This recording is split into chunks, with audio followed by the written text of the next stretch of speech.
Thanks a lot. So it's a pleasure to be here. I was here in 2009. It was a lot of fun, so I hope you guys are having a lot of fun too. And I'm going to be talking about dark matter, so continuing kind of the discussion you've had already. And let me give an outline of what I'll talk about. So today, I'll just focus on the landscape of dark matter models and what we know about dark matter. So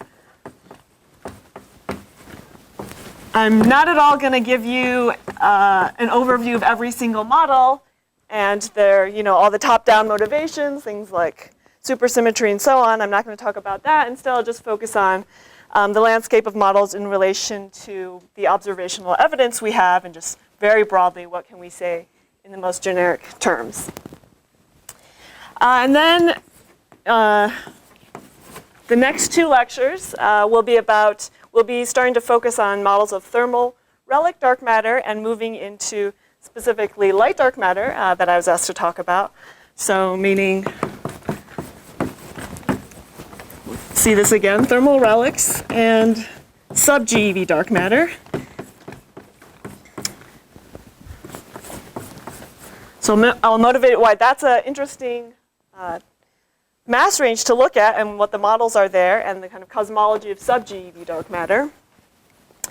And then the last two lectures will be, if all goes according to plan, the last two lectures will be related to direct detection. So the first lecture I'll give on this will review the formalism and intuition for direct detection of WIMPs, or nuclear recoils.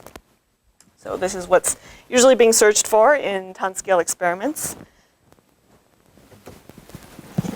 And in the very last lecture, I'll get to new directions for detecting the sub-GeV dark matter, which is hard to probe with ton-scale experiments. And this is the topic I've been working on for the last few years.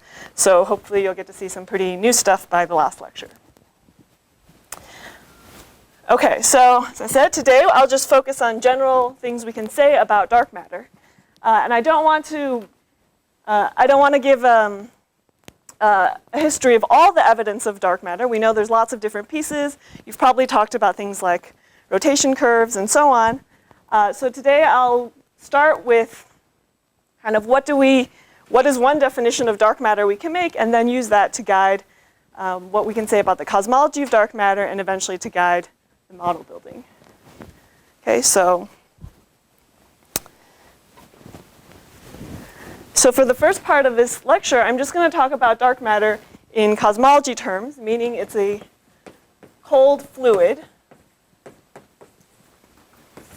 So it's a fluid with density perturbations. It has velocity perturbations. It has an equation of state where this is 0. And this basically defines what you need to know to start to calculate things in Lambda Cdm. Okay, and this reproduces very well things like large-scale structure and the CMB and so on, and it's how we obtain our measurements of the average amount of dark matter there is today in the universe. And this is a working phenomenological approach that it works extremely well. It says nothing, of course, about the particle physics of dark matter. It's just a description, an effective description in terms of these density, in terms of this fluid. But of course, what we really want to get at is what is the underlying particle physics. And many different models can reproduce this. We don't need to specify what it is in order to fit the data well. Okay, so one of the main predictions of Lambda Cdm is the matter-power spectrum. So I'm going to spend some time going over the matter-power spectrum in detail. And try to draw straight lines. So this is I'm going to plot here the power spectrum, the dimensional power spectrum. So when it's 1, basically the density perturbations are of order 1. And that's when perturbations can go nonlinear. And this is, again, as a function of k, which is an inverse scale, inverse length scale. This is what I'm going to sketch right now is taken from one of Mark Vogelsberger's reviews. So I'll just cite it here, and he will tell you much more about this. Oh, I forgot the last name.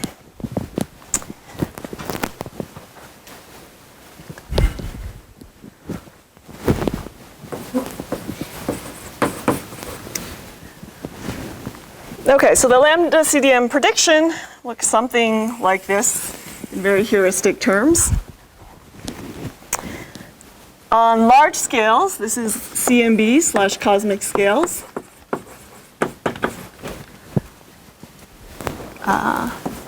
Perturbations are still linear, and there's a transition point at around 10 to the minus 2, where into the nonlinear regime. So I'm plotting, this is the linear matter power spectrum. Around here we have things like clusters and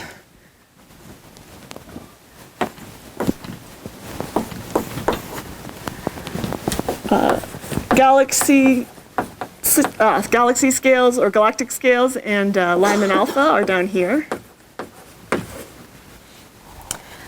And then there's small scales. I'm going to draw a rough boundary around here where there's very few measurements of what the power spectrum actually looks like. Okay, so I'm not going to go over all the observational evidence, but there are measurements throughout this entire range agreeing with the predictions of Lambda Cdm.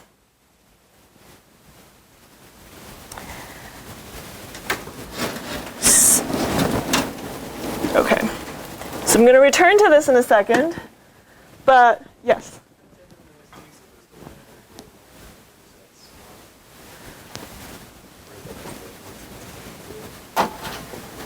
Is it supposed to? Yeah. It is supposed to be close. I don't know if the plot is it's a very heuristic plot.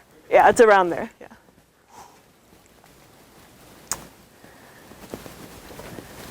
Okay, so what we learned from this, well, one thing we can learn is what our cosmology looks like as we look back in time.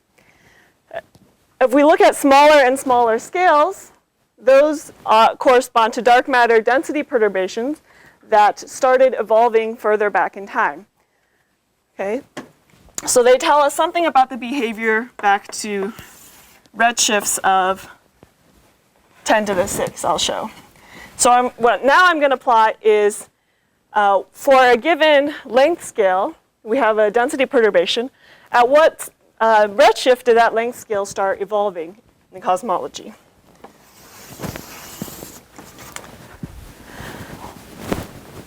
So the way I'm going to do that is if I take a given k mode, that corresponds to a length scale of 1 over k. And if I go back in time, I have to account for the fact that we have an expanding universe, so I need to include the fact that I need to include this scale factor at an earlier time. And at some point when this,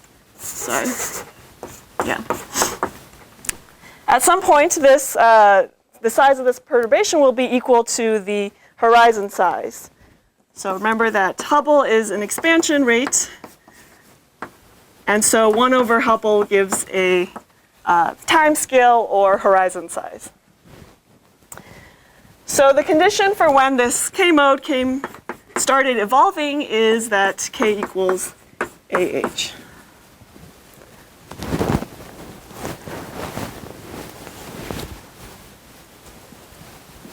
So I'm going to plot as a function of redshift what this quantity, this Hubble time scale factor is. And that will tell us when a given mode came into equilibrium or could start evolving.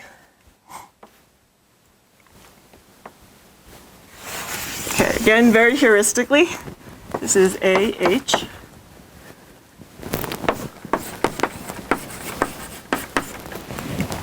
Z equals 0 is today. Z of 1,000 or so is when we say CMB.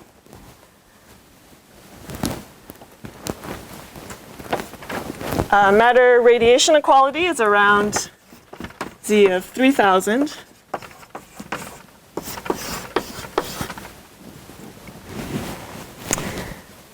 And then on my log scale, this will be about 10 to the 6.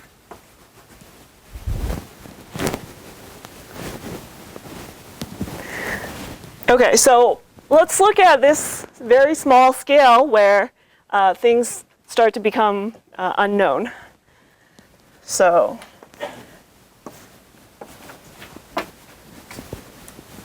in this plot, 10 is going to be around here, and this is 10 to the minus 2, let's say. So this peak is around where matter radiation equality is, and this is about 10 to the minus 4 or something down here.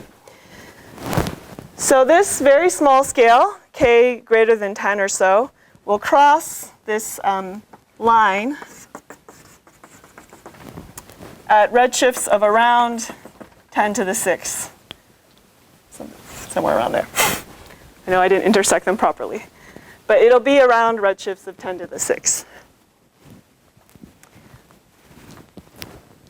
So in the standard cosmology, what we have is, if we have a density perturbation of size 1 over k, it's frozen when it's outside of the horizon, or when it's larger than the horizon size. But once it becomes smaller than the horizon size, it can start evolving. At that point, it's sensitive to what kinds of dark matter interactions are present, or whether dark matter is really behaving as a cold fluid or not. Okay. So let me draw this as kind of the unknown region. We can kind of play with different dark matter models that affect the physics up here at high redshift, and it will only affect small scale structure. And this is something is not a fixed boundary, of course. There are a lot of people working on better understanding small scale structure. It's an active area of research.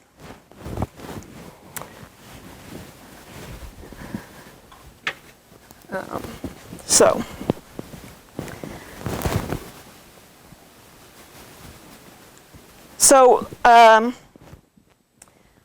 let's see what this tells us about dark matter. One is, let me plot on the top axis, which hopefully you can see. As we look back in time, the photon temperature is increasing, right? So it redshifts as the universe expands. And as we look back in time, the photon temperature is going to be whatever it is today, but counting for the redshift. And today is. So today, it's the CMB temperature, is 2.7 Kelvin, which is going to be a few times 10 to the minus 4 eV. What's the subscript on that too? Oh, this is a gamma and gamma 0 for today. Yeah.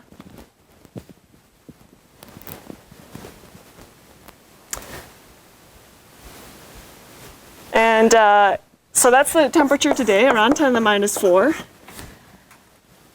If we look back in time at around CMB, or matter radiation equality, it's going to be around EV because of this factor of 1,000. And at around 10 to the 6, redshifts of 10 to the 6, it's going to be around keV.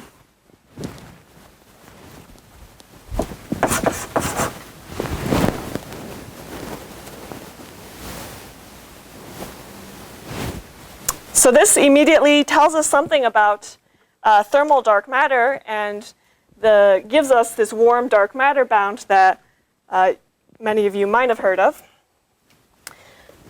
The idea is, so we want to use these two results here to start making some statements about the behavior of dark matter. And so one of the statements that's often made is that it has to be cold, it cannot be warm.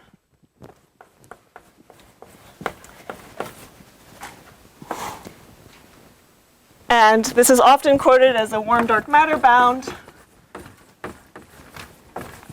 greater than keV.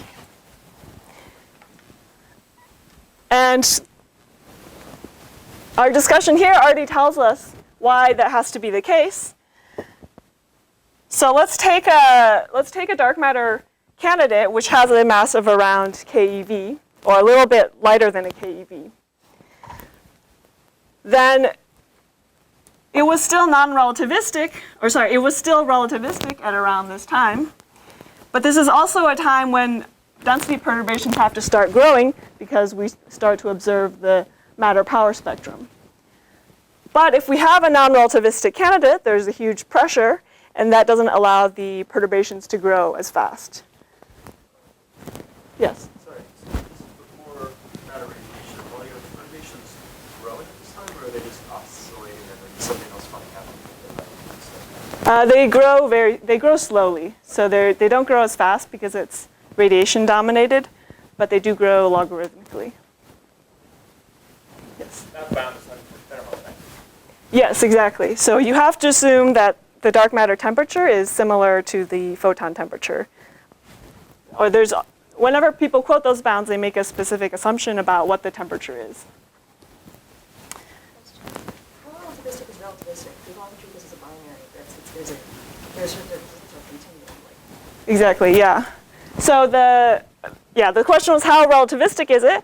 And really the best way to answer it is like take your model and take what the temperature is and see how you change this matter power spectrum on the scales where it's measured. So we have, this would be something like a warm dark matter candidate. And really you have to compare where this cutoff is. There's a cutoff because, again, perturbations cannot get damped out when the dark matter is relativistic. And you have to compare the cutoff to the strongest bounds are from Lyman alpha observations.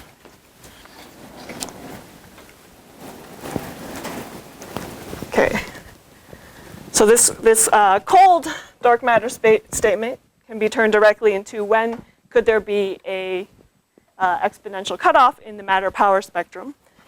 This is for thermal dark matter.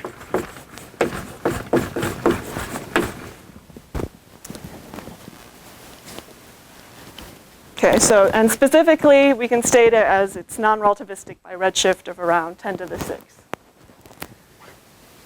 The next thing that we can learn from this is the collisionless property of dark matter.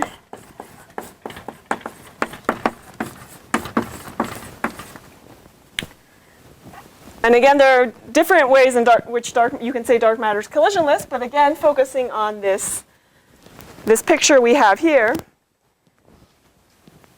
If there were particle interactions, so let's look at some redshift just below 10 to the 6th. If there were particle interactions that were present between the dark matter and the standard model, that would again lead to a pressure that prevents the dark matter from growing, or the dark matter perturbation from growing. Right? If it's coupled to the standard model, that will be a radiation pressure, and it will lead to acoustic oscillations, like this, in the dark matter, similar to the way that there's acoustic oscillations in the CMB due to the baryon photon fluid. So this would be something like called collisional damping. If there are collisions, there will be a damping in the matter power spectrum. And so you have to make sure that whatever interactions you have, they turn off by a redshift of about 10 to the 6 again.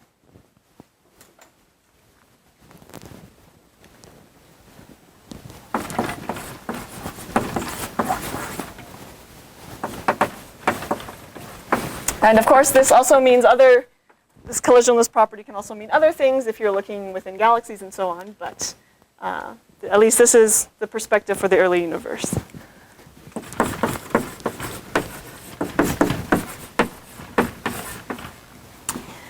There are dark sector models where the dark matter couples to its own radiation bath, so it's a dark radiation bath, and that has a slightly different name. It's usually called dark acoustic oscillations, but it would also lead to a similar effect.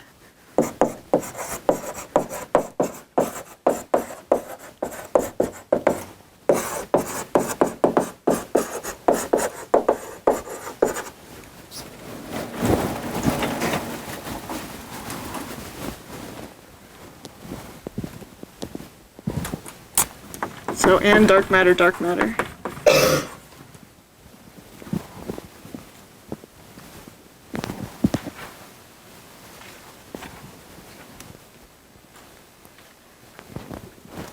Okay. Another property, of course, is that dark matter has to be stable on the age of the universe.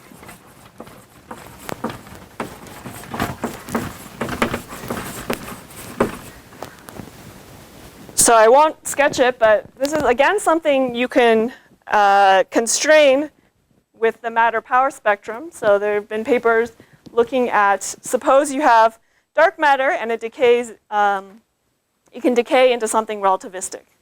So that's sort of like a little bit of the matter density is leaking into the radiation density. And that, again, affects this matter power spectrum. And you can constrain it even though you're not directly observing the decay products. Yes? I have a question. So for the recurve, why would the light on the relativistic dark matter just sharp turn down the small scale structure in the presence of photons? Presumably they're doing the same thing, right? They are just relativistic species that have to raise the structure. Why is that have a drastic effect? So you want to know about why it's such a sharp cutoff? Yeah, so the photon perturbations can't grow, and also when the dark matter is relativistic, it can't grow. And so all these modes came into equilibrium, became smaller than the horizon size much earlier on, and instead of growing, they get damped due to their essentially free streaming because it's radiation. I'm not sure I totally understood the. Okay, yeah. I think that depends on how interactions fail in time. Yeah.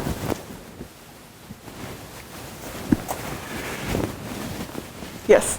How do the dark matter interaction bounds that you get from this collisionless condition, how do those compare to like bullet clusters? So the question is, how do these dark acoustic oscillation bounds compare with the bullet cluster? And the answer depends a lot on the scaling of the. Well, one is that the dark acoustic oscillations, there has to be a radiation bath, like a dark radiation bath that you're scattering against. And for the bullet cluster, they're usually quoted as dark matter scattering. So it's not always directly translatable. And the other thing is that in the bullet cluster case, or the scaling of the interaction between CMB and bullet cluster is model dependent. So it also depends a little bit on the model you have. So for instance, if you have a very light mediator, which for the dark matter self-scattering, then you can have a very big effect on the bullet cluster, whereas otherwise you might suppress the bullet cluster effect and have a bigger effect in the CMB.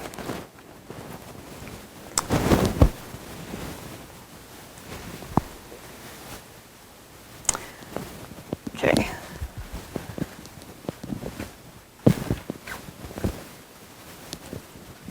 Okay, so gotten to our stable condition. Again, you can say, you can look at, for instance, you can look at how much, what fraction of the dark matter could decay on the age of the universe, and the answer, as you might expect, is very small, much less, about 1% or less. And if it decays to visible products, you can say a lot more, and probably Dan Huber will talk about that.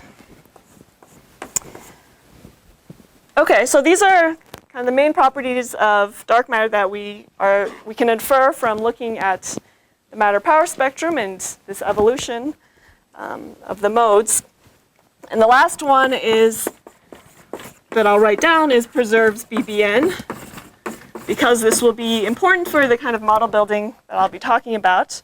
Of course, this looks back way further in time, but we just need to make sure that we reproduce the successes of BBN and don't introduce too much extra energy density that could change what the relative abundances are. Okay, but it doesn't necessarily mean that we had cold dark matter at this time. It could have been somewhat relativistic. We don't know.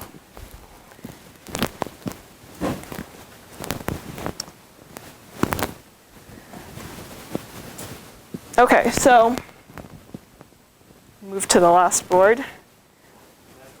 Yes. So for the long dark matter collisional case, for that case, dark matter has that kind of better constant and the matter which is following. And from there we get the bound. Yes, exactly. If you have the warm dark matter case, then you can use the Lyman alpha measurements as a direct probe of this matter power spectrum. So the bound is from the very short window below the decline. You mentioned what the decline is. Yeah, exactly. So for instance, the Lyman alpha constraints will quote what they will look for is whether there's a cutoff in the matter power spectrum. And so different groups obtain different things depending on the modeling you do and what data you look at. So that's why it's a very thick line. But they don't see a cutoff in the matter power spectrum. And then you could push it, and it's very hard to see, say, like 10% changes in the matter power spectrum.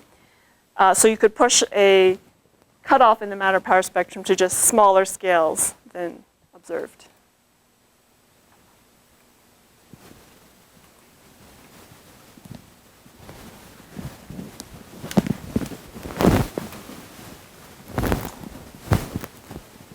Okay, so given these properties that a dark matter candidate has to satisfy, I'm going to go over the dark matter mass,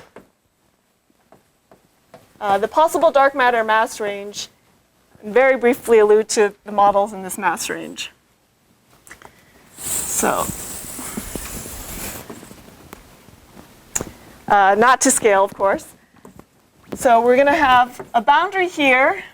This is a bad place to put the boundary. We're going to have a boundary here, KeV. And again, that KeV is my warm dark matter bound, roughly. So if I have thermal candidates, they're going to be above mass of around KeV. And we'll get to the derivation of the upper bound that people often quote on this thermal range of about 100 TeV.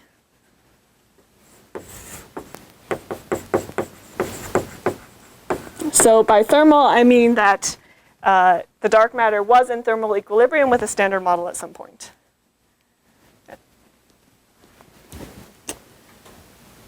Here we have our WIMPs. And here's the sub-GeV window that I'll be talking about later on.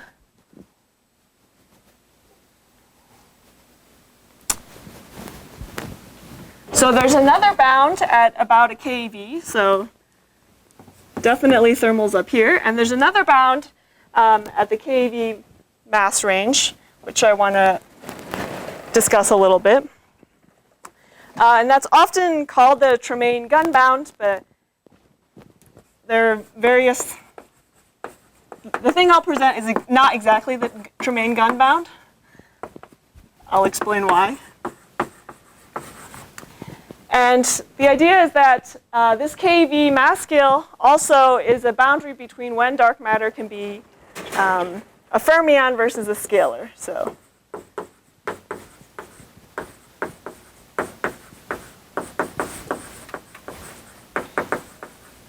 or boson versus fermion, let's say, not scalar.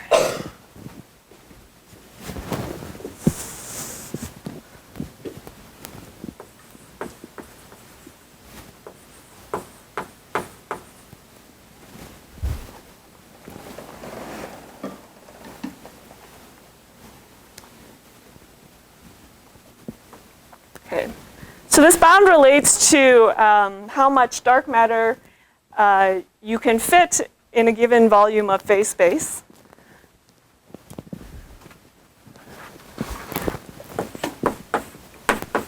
So this is my phase space density of dark matter. And if it's a fermion, then it has an upper bound because of Pauli blocking, fermion statistics.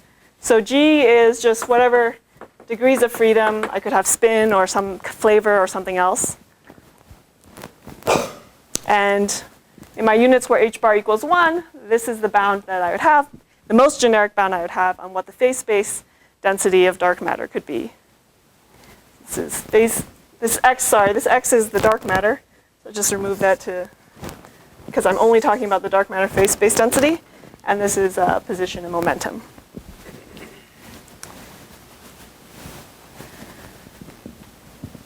Okay, so I can look at just locally how much dark matter there is. So these are useful numbers for any dark matter physicist to remember. I want to look at n dark matter. So n dark matter locally, we can write as the number density of dark matter over the mass. And it's useful to remember that this is about 0.4 GeV per centimeter cubed. It's also somewhat useful to remember this number in electron volt to the fourth, but I have to look at my notes to remember, so 3 times 10 to the minus 6.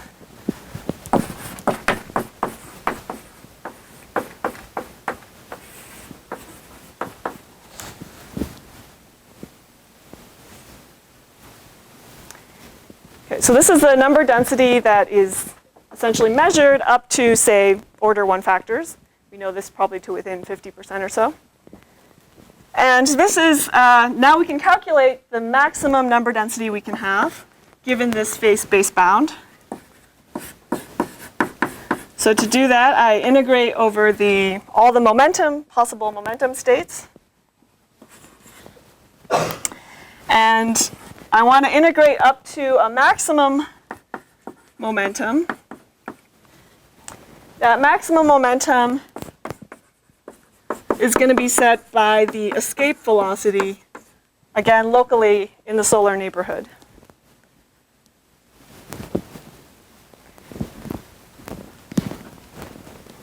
So, again, a useful number to remember, it's about 500 or 600 kilometers per second, or 2 times 10 to the minus 3 in units of C.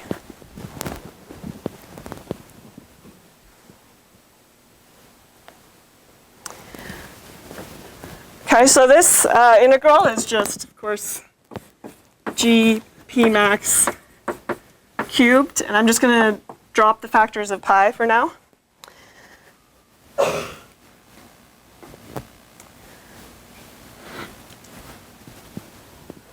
So now if I relate the number density here, so it's going to be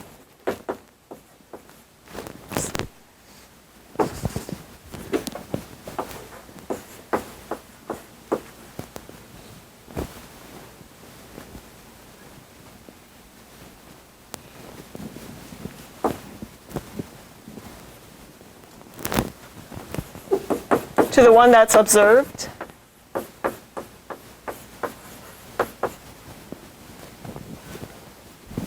Well, so it's a bound, so we want this to be, should be greater than.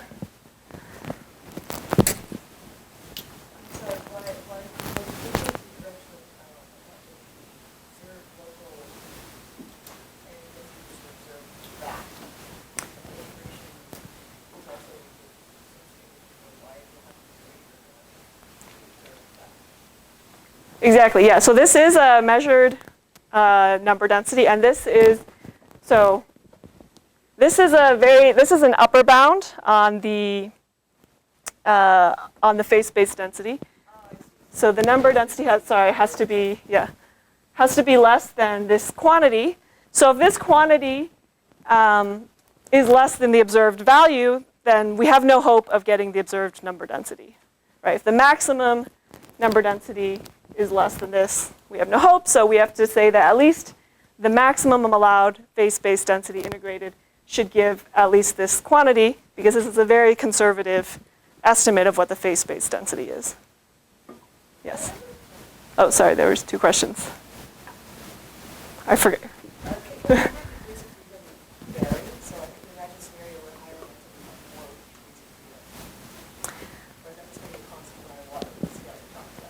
Yeah, this is for a given candidate, this is a fixed number, but certainly once you put in like a realistic velocity distribution, then things can change. Yes? The escape velocity is around 500 or 600 kilometers per second. That's something you can measure by looking at the stellar distributions and looking at where the stellar distributions cut off, because they would also have a similar escape velocity. Yeah. Shouldn't there be an F instead of And F. Oh, yeah. Oh. Sorry, I skipped a step. Yeah. This is an F, and I replaced it with G. Yeah. Yes?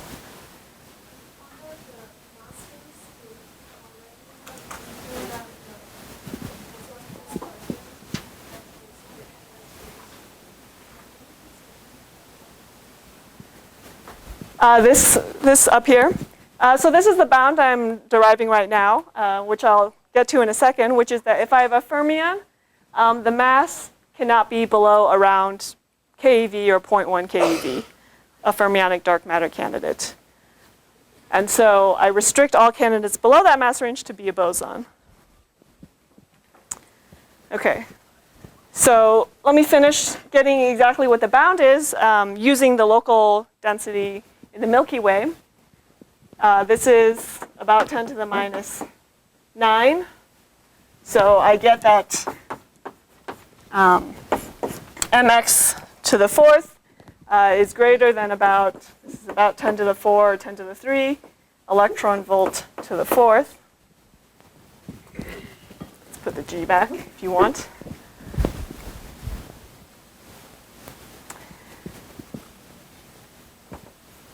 And so that implies mx is greater than about 10 eV. That's not exactly the keV bound I said, but that's because I was looking at an example of the Milky Way, the solar neighborhood where we are in the Milky Way. Now you can repeat this kind of exercise for different kinds of systems. If you look at like dwarf galaxies and so on, then you'll get a stronger bound. And that's about 100 eV. Yes? So I want to use the direction of your inequality. So if like if your integral number density has to be less than this thing, then why is it that the result of that integral has to be greater than the Yeah, let me repeat this. Good. So this is the maximum possible density in the very conservative case where I have maximum phase space density. If this quantity is less than the observed number density, then I'm out of hope. There's no way I can get the observed number density. So if this quantity is greater than it, then I have some hope, even though it's a kind of, I may have to pack everything in maximally, I have some hope of getting it to work out. So this is true for fermion. Yes? These two? So, okay, so I can refer you to a paper that does it for a bunch of different dwarf galaxies, and this will be, depending on the assumptions you make, this can be vary within 100. So it could be 100, it could be 200, 300, 50, yeah. And actually the original Tremaine gun bound is even stronger. It goes up to keV. And that's because they make an even stronger assumption that the dark matter was in thermal equilibrium at some point. And so that changes, that changes the argument a little bit, because they can use the fact that the phase space densities get conserved to place a stronger bound.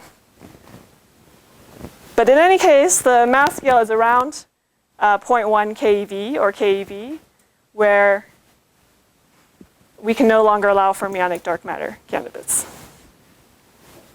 just from the observed dark matter halo.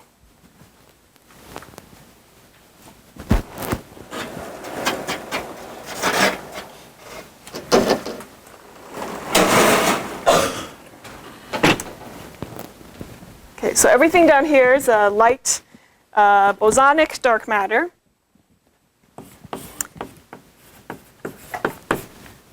We have somewhere around here, let's say, QCD axion dark matter.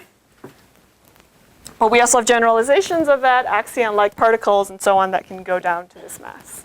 Yes?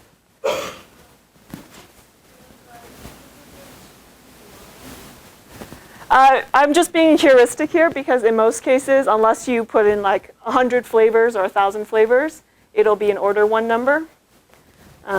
So I just assumed, say it's a spin half particle, maybe G is 2, and it's not going to change the number too much. Yeah, but definitely you could do something and just weird and just make G a huge number.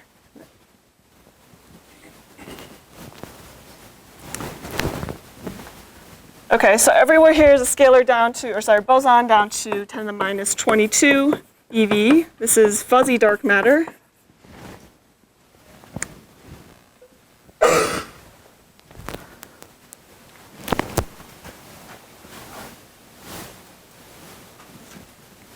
I forgot to mention one other thing around this degeneracy pressure for fermions. Some people have used it to try to get more chord profiles in dwarf galaxies. Again, using the packing, this packing argument, then it's harder to get cusps as you go into as you go to the centers of certain dark matter halos, and people have tried to use that to explain the profiles where some of them were more chord than expected.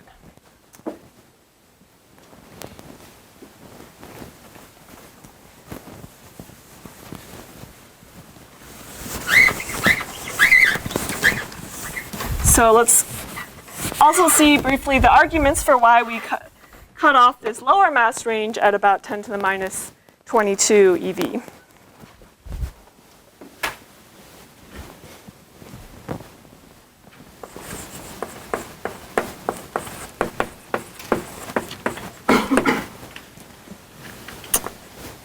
And so one of the original papers that's usually quoted is by Kana and Grozanov.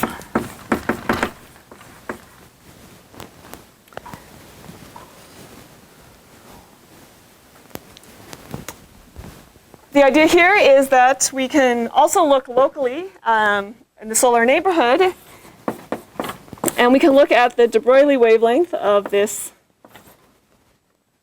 dark matter candidate. So I told you the escape velocity is about a few times 10 to the minus 3. The typical velocities, not the escape velocities, are also about 10 to the minus 3.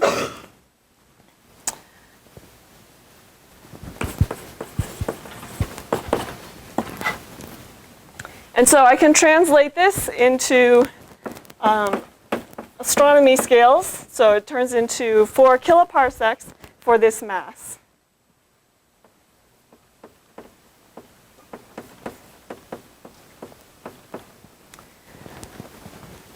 So that's not necessarily deadly in terms of what we know about dark matter structure in the Milky Way. We don't know things down to the kiloparsec level.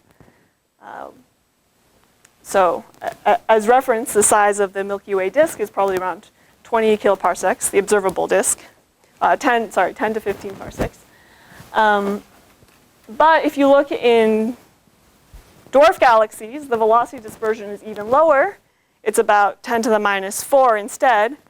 and this gets turned into, say, order 10 or 40 parsecs, depending on the dwarf galaxy you're looking at.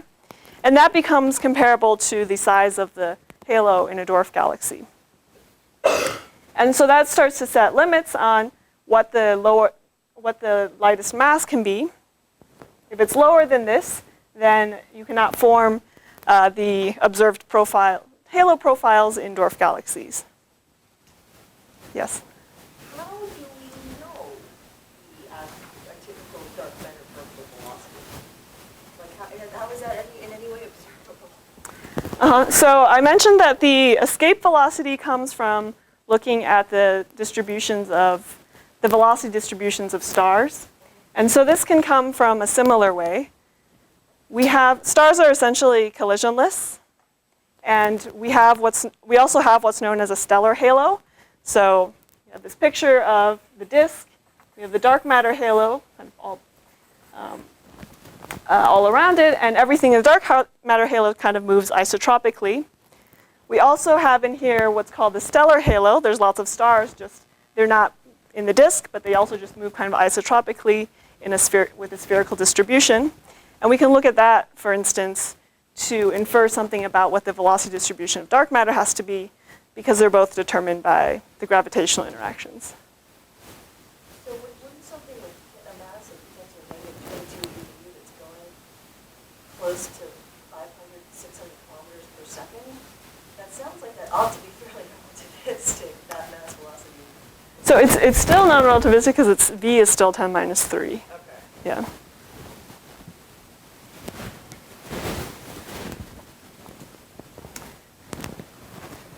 Okay, so v is about 10 to the minus 4 in dwarf galaxies.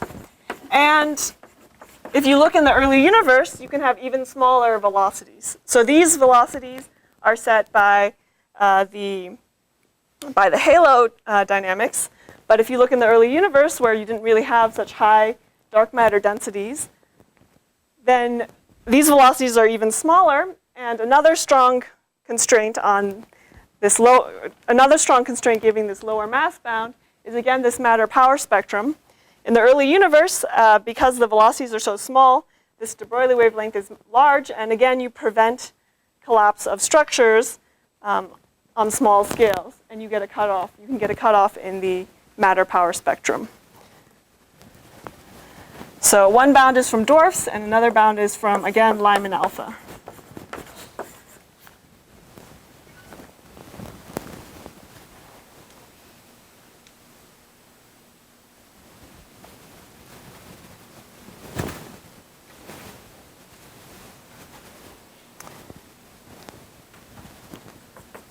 So these candidates, they don't have to have any particular coupling to the standard model. They could be formed by misalignment. So in most contexts, we can treat them as a classical field. So if we look at the occupation number of this dark matter, it's given by, again, the number density. Now I'm going to multiply by volume given by the de Broglie wavelength. And this occupation number, you can go ahead and plug in the numbers as before, and plug in this dark matter density as I gave you earlier. And it'll be about 100 for 10 EV scalar. And you can imagine, sorry.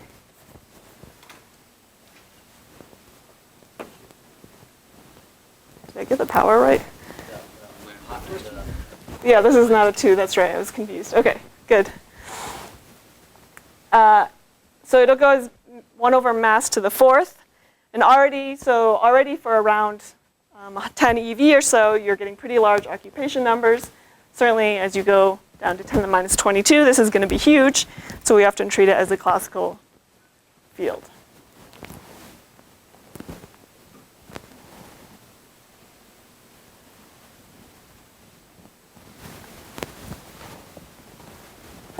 So I'm going to write field-like. So it's field-like down here, and kind of particle. We usually describe it as particle-like up there, though Again, these are not strict boundaries. So I'm wondering about velocities. If you, let's say you produce a really light particle essentially at rest, would you naturally get to those velocities just from gravitational collapse? Or do you have to, hand pick the, sort of like the right initial velocity distribution? Yeah, the assumption, so you can ask like what sets all of these velocities, and yeah, the assumption is that everything is produced with almost zero velocity, and as you get density perturbations that are growing, this will lead to velocities set by the gravitational potential, and that's where all of this will come from. And so that's why you can estimate in the early universe the velocities are even smaller.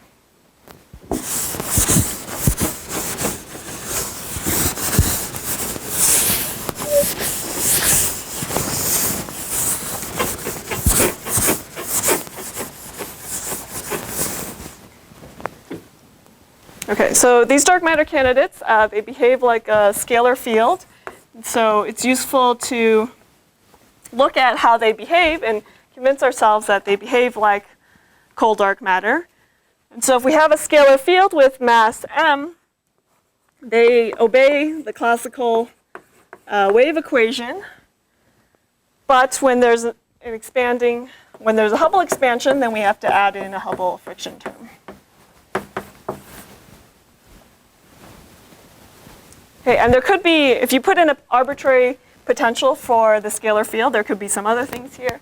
But I'm just going to assume that it's just the mass, the m squared phi squared term, that's just a free scalar.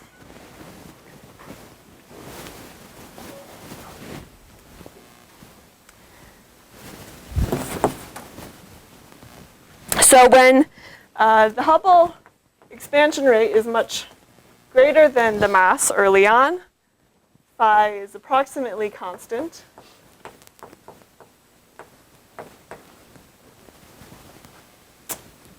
And the solution,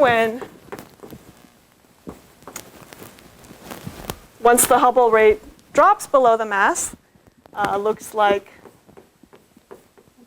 there's an oscillating piece, oscillating with the mass, and there's this envelope here, which I'm calling C of t. So it's a useful exercise to go through this and see what the solution for C of t is, but I'll just tell you what it is. It's given by, it can be written as 1 over a of t, scale factor to the 3/2. This is an approximate solution. You can find the exact solution. But what this tells us is that if we look at the energy density, oops.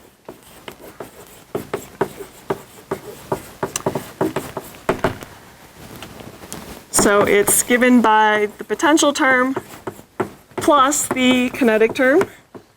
We're ignoring spatial dependence.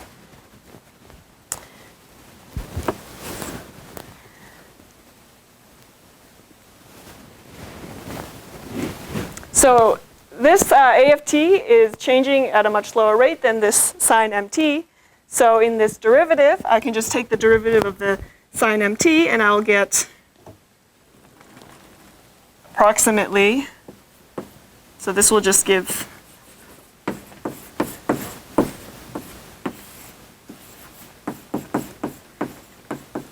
oops, 3.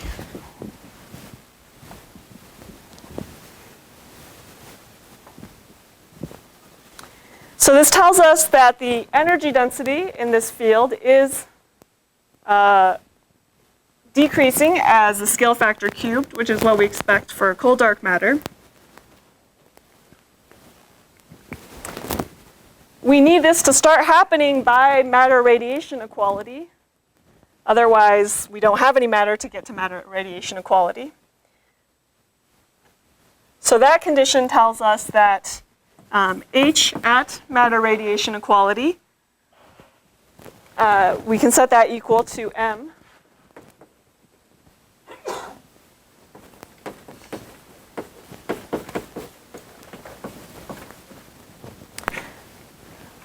So this expansion rate can be written as t squared over m Planck times g. So this is only true, we'll go over lots more related to this in the next lecture, but this is only true in the radiation-dominated era, but since I'm just at matter-radiation equality, I can still approximately use it. And the temperature at matter-radiation equality, remember, is about an electron volt. So this is about eV squared over the Planck mass, which is 10 to the 19 GeV. So I put another 10 to the 9 here to get to EV.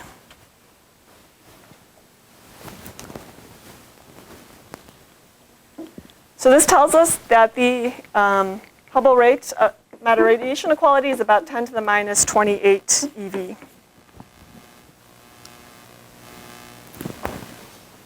So since our lower limit is 10 to the minus 22 EV, we're safe.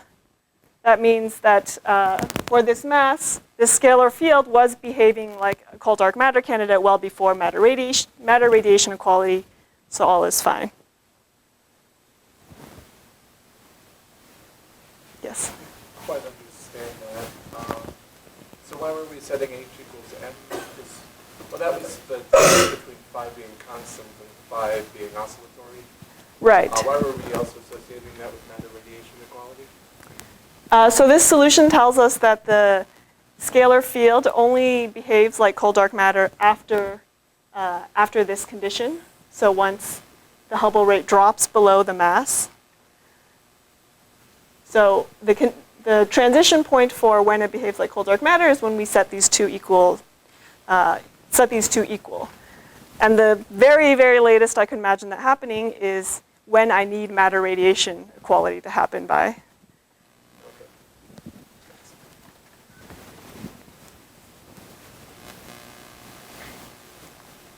But of course, it's much stronger than that, as we saw, because of the fact that we measure the matter power spectrum even beyond matter radiation equality.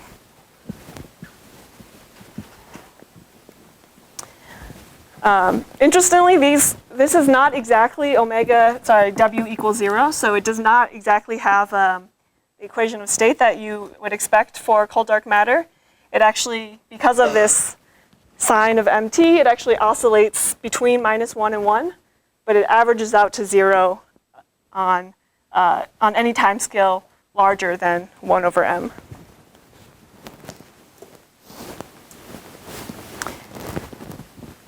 So so to summarize, this solution looks something like this. Something sets an initial condition here, and when we reach this condition that the Hubble rate is equal to the mass, then it starts oscillating about 0, but with the total energy density approximately constant up to this scale factor. So actually, just going a couple steps back, so the comment about we could actually pull it all the way to maybe like KV or something like this from Lyman alpha. So does that basically gives it 10 to the minus 22? Exactly, yeah. So the 10 to the minus 22 comes from the Lyman alpha. Okay.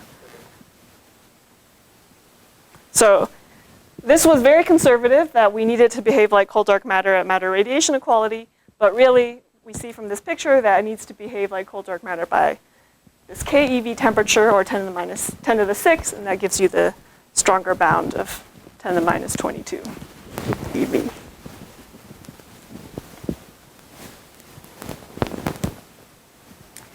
Okay, so since these are set by misalignment, there's not a required standard model coupling, but of course there's lots of models, or for instance the QCD axion, where there are motivations to have the standard model coupling, and you probably heard last week or the week before about ways which we can search for those couplings.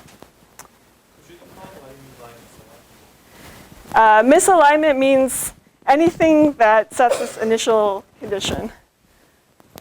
So something sets the initial field value. So here's a potential, m squared, phi squared. Something forces the initial value to be up here. That determines, you can see from this, the energy density, that determines the amount of dark matter we have today. But it really is just a generic term for something that puts the value away from 0. And you can do it by inflation or something else.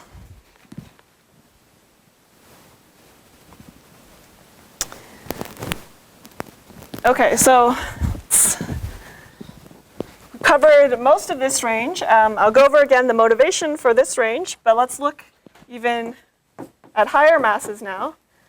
We do have particle candidates between this 100 TeV range and the Planck mass. There are things like WIMP-Zillas and just other heavy particles that have to be produced non-thermally. But at least we can imagine, a particle candidate up to the Planck mass. Beyond that, it gets more dicey. We need to, most candidates are things like composite objects. So they're not really fundamental objects of size greater than the Planck mass, but they're really composites of, they could be composites or they could be, similarly nuggets of lighter things with enormous, typically one has to get to put a huge number of these together, and there's a lot of questions about how you actually do that. Say you need like 10 to the 10, accumulate 10 to the 10 masses into a composite object. Okay, and this is definitely not to scale, but finally, at the very high mass end, there's one other candidate that at least we know of, the primordial black hole candidate. So these composite candidates are hard to form. They're usually formed by some sort of strong force, some sort of strong force between lighter dark matter particles. And then in the primordial black hole case, again, we're back to not considering necessarily a particle candidate at all, but density of perturbations that were extremely large that collapsed in the early universe. So with the classical field, you mentioned that the equation of state is oscillating between 1 and -1. Mm-hmm. So I see that averages out to 0, but when it's -1, you have this exponential contribution. Yeah. So it seems like the exponential part should dominate. You see what I mean? Yeah, I see what you're saying. As far as I know, this has no observable consequences, but is there, and I don't know of any observable consequences.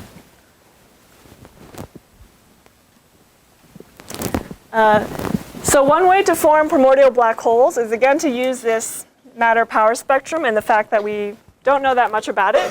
And way out here somewhere, you could imagine something producing a spike in the matter power spectrum at very small scales. That spike means very high probability for any perturbations of that size to collapse. So it could be during a radiation-dominated era, but if you have a density of perturbation that is much bigger than 1, then it can still collapse into a black hole.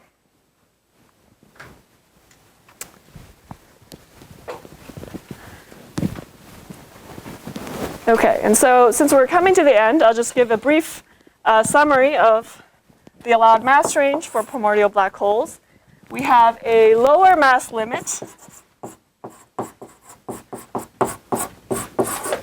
of about 10 to the 15 grams. This is about 10 to the minus 18 solar masses.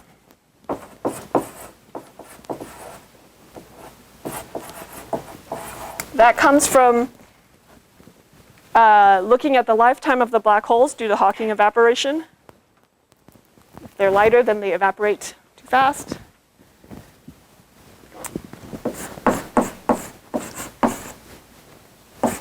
There's the very upper bound of about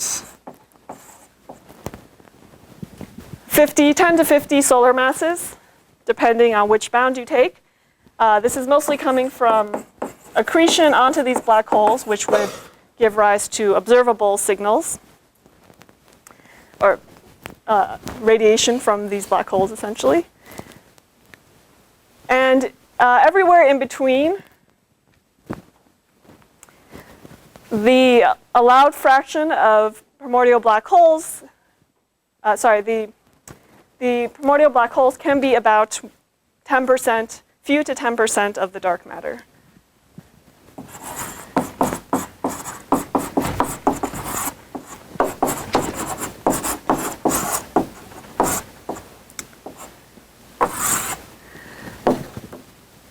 Except for one mass range where there may be reasons to believe that it can be a little bit bigger. So there's a particular window. Let me see what it was again. 10 to the minus 14 to 10 to the minus 11 solar masses.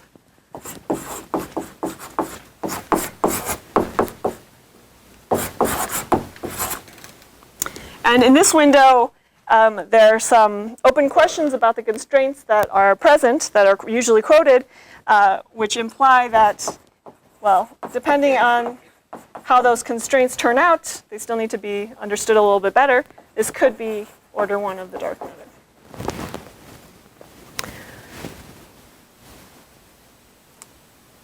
But it's not entirely easy to get these spikes in the matter-power spectrum to produce primordial black holes. You could do it during inflation, for instance, but you definitely need to kind of fine-tune your inflationary potential in order to get a region where you get a huge spike. I'm sorry, the upper bound was coming or You can, these primordial black holes, these massive ones, the bounds come from looking at accretion onto these black holes and then looking for X-rays and other things.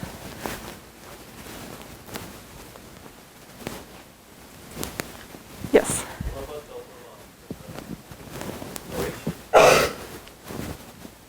This point, you're asking about what about this 10% number?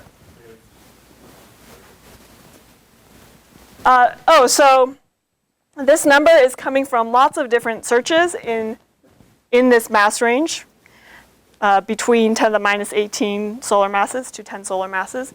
There are lots of different searches. For instance, lensing. They're looking for lensing events by the black hole. And so if you drop the number density of the black holes, say in our galaxy, then you can get around those limits because you just wouldn't have enough lensing events given the statistics they have. Yeah. Yeah, the lack of observation of these lensing events. Yes? I think you said the lower bound, 10 to the negative 8 solars, was because otherwise they would like evaporate or something. Yeah. So how is this other category window so far below that? Why wouldn't they have evaporated? Oh, so, yeah, this is 10 to the minus 18. Sorry, yeah. Yeah, sorry, this is 10 to the minus 18. This is 10 to the minus 14.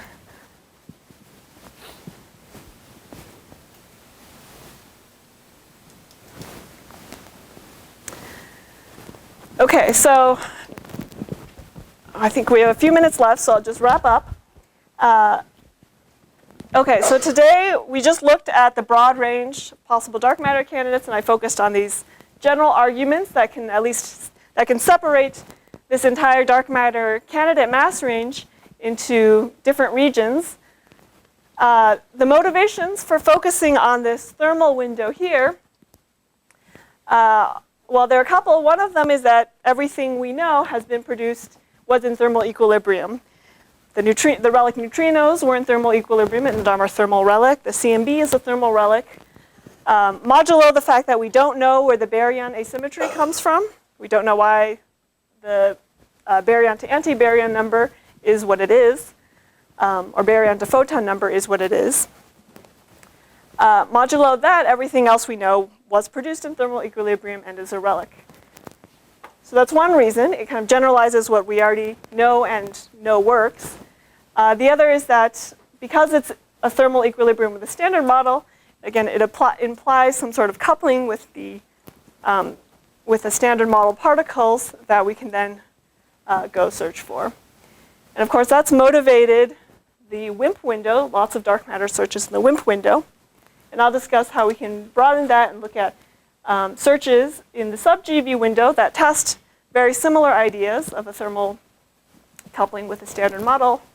But these have been much less explored because, because of the focus has been on WIMPs traditionally. So in the next lecture, I'll just talk about this thermal window and motivate the considerations that lead to this sub-GeV dark matter candidates. So that's it for today. Thank you.